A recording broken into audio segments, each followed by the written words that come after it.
Hello and welcome to today's daily news report, where I cover all of the biggest stories affecting your wallet, life, and stocks today. You watch this channel each day because I keep you in the loop on what's really going on in Washington, D.C. with President Biden and the U.S. economy. If you're a subscribed member of my community, then welcome back. And if not, consider subscribing right now. The Federal Reserve Bank of New York is now admitting inflation was overlooked and underestimated.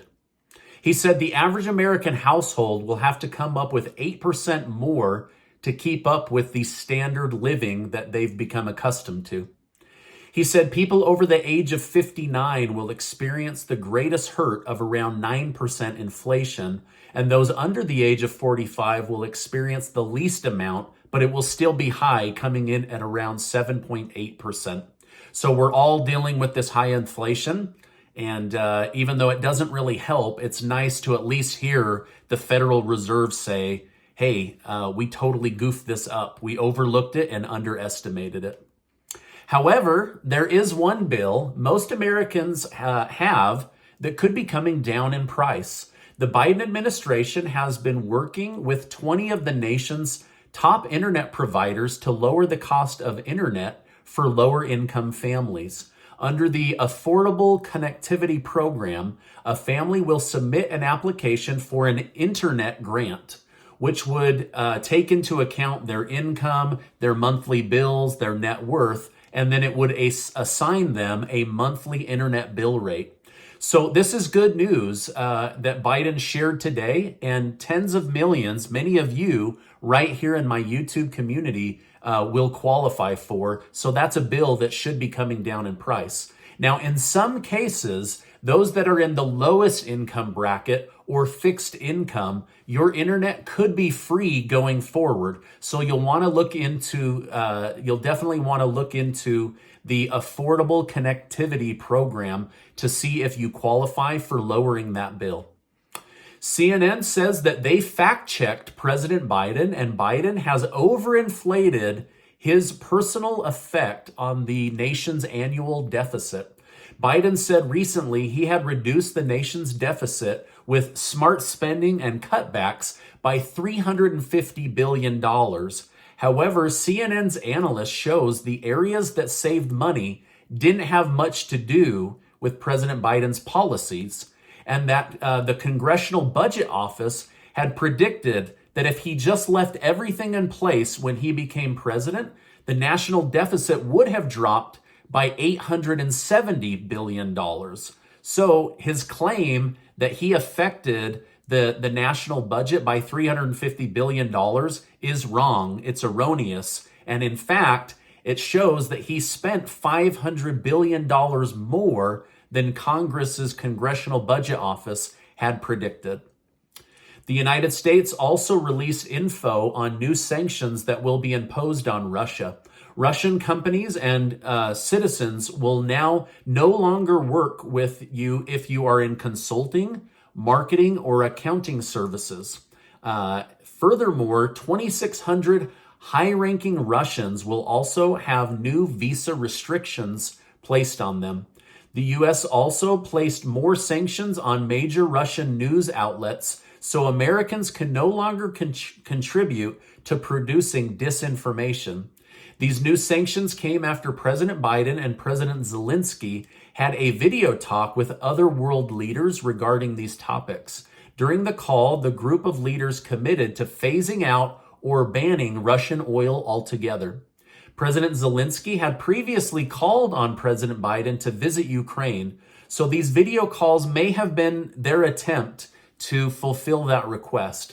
Biden had previously made known that he wished to visit Ukraine, but White House officials have deemed the trip too dangerous for a sitting U.S. president. However, I guess it wasn't too dangerous for First Lady Jill Biden. First Lady Jill Biden traveled to Ukraine yesterday.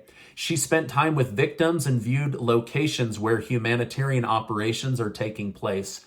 She said there seems to be hope as order is entering back into Ukrainian lives slowly. She also stated that everyone there knew how much Americans had contributed financially and that they appreciated the help.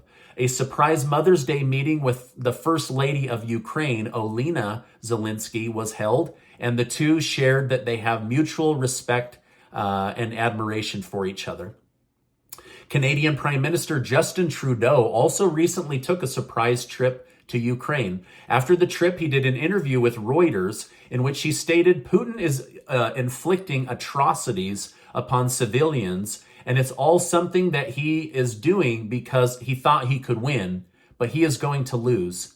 Trudeau went on to further stress the determination of Ukrainian allies in stopping the injustices of the war, stating that Putin is underestimating the West greatly. The last of the civilians trapped in the Ukrainian steel plant have reportedly been evacuated with the help of negotiations between the United Nations and the Red Cross. While this is great news, soldiers are still trapped inside. Zelensky said he would like to first evacuate medics and wounded people and then move on to the soldiers. However, Russia is stating that the steel plant is full of neo-Nazi soldiers with Western mercenaries among the group, and that they will continue shelling the plant. So far, Russia's strategy has been to wait it out, but with fears that they might be attacked, they are now going on the offense. So there's just a lot of soldiers trapped in there, and Russia seems to believe that they have connections to Nazis. Uber and Lyft are struggling as the rideshare companies aren't attracting as much business as they used to. The CEO of Uber recently stated in a strongly worded email that he will be making hardcore changes to the company in order to save money, and that having a job at Uber going forward will be a hard-earned privilege. To me, it sounds like there could be a lot of layoffs coming, which is not uncommon as we head into a recession. Uber stock has dropped by 40%, and Lyft's stock isn't far behind. Now, I'm sure many of you are feeling the pain of this stock market drop. I know I am. Many are asking me for advice in the comments section. However, I can't give you advice because I don't personally know you or your full financial situation. However, I can say that I am sitting in the pain of my own positions and waiting for things to cool so that I can then strengthen my position in companies I believe are now still a very good company, but at a lower target price, and I can ride that back up. A new Gallup poll shows that 63% of the country now worries they won't be able to retire in the future, and a large percentage of people already retired say that they are coming out of retirement in order to get a job just to survive. The largest group of people entering the workforce right now are not recently graduated high school students or college graduates, but people over the age of 60, people that thought they were done working. Popular Democrat talk show host Bill Maher has criticized his own party for worrying about pronouns more than other policies. He stated Louisiana wants to pass a bill that says flat out, get an abortion, get charged with murder. Suddenly, getting the right pronoun doesn't seem so big, does it? He went on to explain that abortion rights won't completely go away, even if Roe versus Wade is overturned, due to it not being a settled law. Maher also pointed out that most other European countries have stricter abortion laws than even the United States. So on one hand, he's saying all of your rights aren't going to be taken away. On the other hand, he's saying things in Europe are even stricter than now, so he expects to see something closer to what happened over in Europe. On Sunday, many churches' Mother's Day celebrations were crashed by protesters trying to push their pro-abortion position.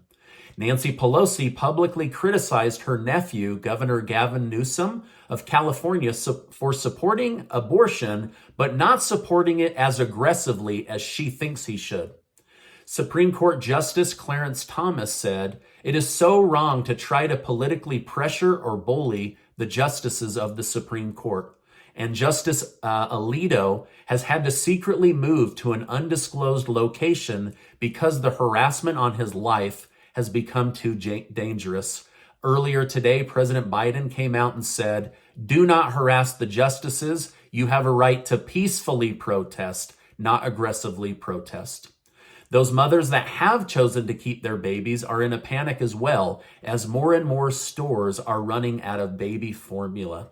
So things are getting a little bit crazy out there, but there is some good news. Good things are on the horizon. Look to see if you can get that discounted internet rate or free internet. That would help a lot of people lower that monthly bill. Now, this is my update for today. As I know more, I will definitely come on and share more with you. As far as a May giveaway, I'm still working on something. I had 2 sponsors back out last minute on me. And so it's just thrown a wrench in me being able to be generous with my community, but I am going to make it happen. Now, before you go, I want to remind you that you are amazing. I appreciate you being in my community, and I'll see you on the next video.